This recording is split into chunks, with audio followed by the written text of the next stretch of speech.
For a dumbbell hip thrust, you want to find a box or a bench that is about knee height. If your box is too high, it'll be hard to hit that triple extension at the top, meaning your knee, hip, shoulders are all in one straight line.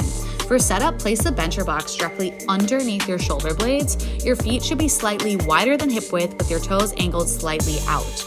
You want to make sure your knees are directly over your heels to keep emphasis on the butt versus the hamstrings or quads. To initiate the move, push your feet into the floor and drive your hips up, focusing on keeping your pelvis tucked up.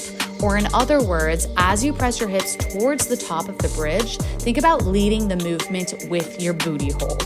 Neutral spine, chin tucked at the top. Squeeze for a second, then begin the descent by keeping your spine neutral and your entire body moving as a unit.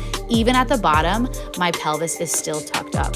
To set up with the dumbbell on your hips, bend at your knees, look straight ahead, and use your elbows to press your hips up and get to that top of the first rep.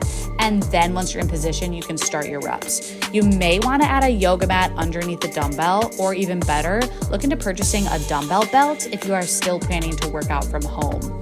It's definitely not needed, but it could be helpful. Some common mistakes are not tucking the chin and just resting your head back, or just tucking and untucking the pelvis like this, rather than keeping the pelvis tucked up even at the bottom of the movement, okay? So you wanna think of moving your hips more in like a J motion or a scooping motion.